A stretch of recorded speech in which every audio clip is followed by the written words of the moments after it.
Joining me now is Texas State Senator Roland Guitterez. Senator, thank you so much for your time today. I know that this has been really hard for you.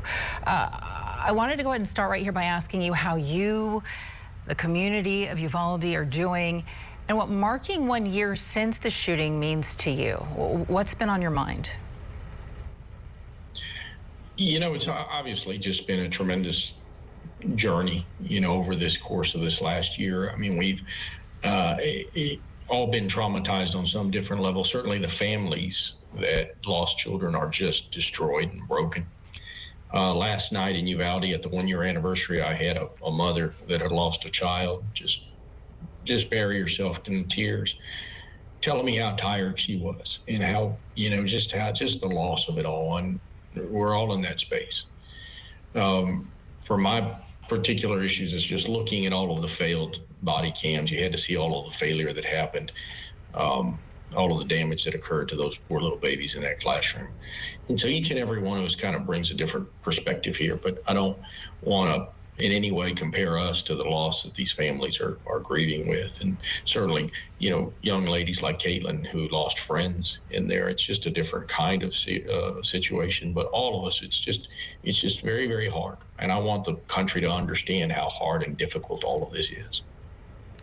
Yeah, I get it, and you can hear it in her voice, and you can see it in her face, the survivor's guilt and the PTSD. And I know that as soon as this tragedy struck, you went straight to work. You rolled up your sleeves. I know that you're sponsoring several gun-related pieces of legislation right now. Senator, tell us about these bills. Would any of them have prevented the tragedy in Uvalde? Well, yeah, absolutely. The one bill that I thought was pretty benign and pretty acceptable to Republicans, and certainly is acceptable to Republican voters, is raising the age limit to access an AR-15. You have to be 21 to buy a beer or a cigarette or even a handgun in Texas. But you can be 18 and buy an AR-15. It just makes 0 sense. And so that absolutely would have helped. This young man tried 2 straw purchases prior to his 18th birthday, unsuccessfly. And so I think that it would have been actually a tremendous help in this regard. Maybe he would have sought some help. Maybe something would have happened in the interim.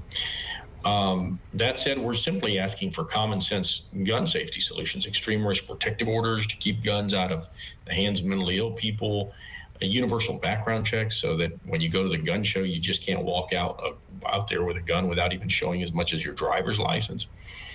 Texas is really, really just behind most states on having common sense gun safety solutions. And every time we go to the legislature, all they do is expand access to militarized weapons. And in this session, here we are again. We lost. They did not move any of our bills forward. And here we are trying to just ask for common sense solutions. It's something I wanted to touch on, Senator, because I think it's remarkable. I haven't seen a lot of other lawmakers doing this as you've been working on legislation that actually restricts ammunition. It calls for ammunition restrictions, an ammunition database. Do you believe that maybe ammunition restrictions might be the best path forward when it comes to comprehensive gun reform? Well, like I said, we've never asked to ban anybody's guns. We've never asked for anybody to not own guns in a responsible way.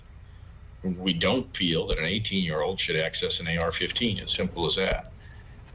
Wait till you're 21, and we'll see if that makes a difference. We feel that mentally ill people shouldn't have these guns. As far as the bullet registry, the ammunition registry, we did want to ban a certain type of bullet, which was the expanding bullets that cause so much damage to these children.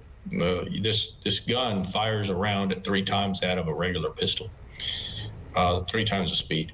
When it hits your body with these expanding bullets, they turn on themselves and they rip through flesh and cartilage, nerves, bones, blood vessels, and they just cause extreme damage.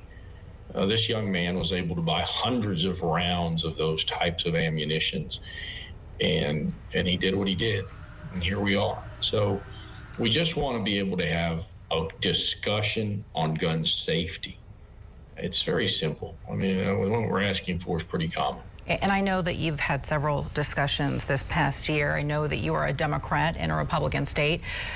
Governor Greg Abbott's message has remained constant. He doesn't believe in a lot of the restrictions that you've been calling for.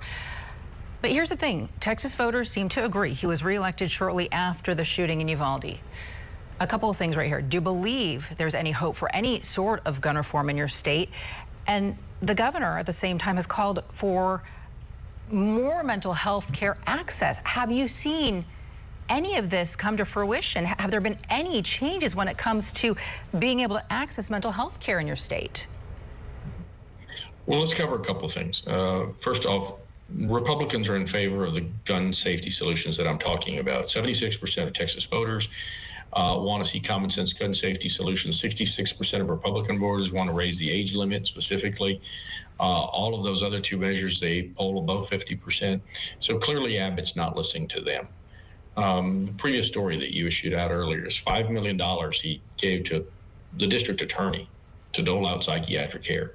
Look, I'm a lawyer as well. I wouldn't know the first thing about doling out psychiatric care. I asked Abbott to give $2 million to a clinic that had the only psychiatrist in Uvalde, that had space, that had therapy facilities there available to them. He wouldn't do it. These people are living in an ulterior, on another planet. They want to be able to do things in a way that simply don't make sense. They don't make sense for most Texans. We have to cut through all the crap that we're getting in Texas from this governor, because we have to find solutions that are truly going to affect us in a positive way. The money that we put in this session towards mental health is simply not enough. We'll still be at the bottom end as far as mental health funding in the United States, and we'll still get similar outcomes. And we'll get similar outcomes in rural Texas because there just is not enough of an effort or a concentration in this in a right manner. We've got a lot of work to do. Senator, I have to ask you then, and I don't mean to interrupt you, I don't mean to step on your words, but I want to ask you why it is you do what you do. I mean, you said that 76% of voters in Texas want to see common sense gun laws passed. Nothing has been done since Uvalde a year ago. What is it going to take? What can you do to convince your colleagues on the other side of the aisle that this cannot and shouldn't ever happen again? Well, look, I've tried honey, I've tried vinegar, I've tried all of it. I'm not going to stop. I think that what has to happen next is voters need to wisen up and realize what's happening in this state. And what's happening in this state is we're going to have more chaos. We're going to have more gun violence. We're going to have more people getting killed because loose Republican gun laws are granting more and more access to guns to anybody and everybody that can have them. You can walk down the street with an AR-15 in Texas, and a cop can't even pull you over and say, hey, what's up? That isn't normal. That just isn't normal. It doesn't happen in most states. We've got to come back to some normalcy. And reasonable-minded people need to start fighting for their rights. And they need to start fighting for their constitutional rights of life and liberty and pursuit of happiness. Because where we are right now in Texas doesn't make sense. So why do I do it? You know, I'm going to keep doing it. I don't know. Maybe I'm hitting my head against the wall, but I'm going to keep doing it and keep talking to people until these people change their laws or we vote them out. Senator, there have been 241 mass shootings in this country since the beginning of the year. Before I let you go, I want to ask you what your thoughts are, what you'd like to say to all Americans. I mean, especially the families of the victims of those killed at Robb Elementary. What would you like to say to them if you were speaking directly to them? Well, I speak to those families in Uvalde almost every day or every other day. I mean, I love them, and I'm going to keep fighting for their kids, and I'm going to keep fighting for what they're fighting for, which is so that this doesn't happen again to someone else. I can speak to the last two mass shootings in Texas that have happened within the last 30 days. One in San Jacinto County, where an immigrant killed 5 people, and one in Allen, Texas, where a madman killed 8 people. In both those instances, we had a situation where these people obtain guns in not the right way. And so we have no laws in Texas that are protecting the rest of us. We have a bunch of laws that protect anybody who wants a gun. I think that asking for a registry, asking for a knowledge of who has what is reasonable. The DMV knows what kind of car I drive. The government should know who owns an AR-15. We've got to make those steps in Texas, and we're going to keep fighting for them in order to get those steps. Texas State Senator Roland Guitterez, thank you so much for being with us today. Our hearts go out to you, to your community, as you continue to heal and recover. We appreciate your time. Thank you, ma'am.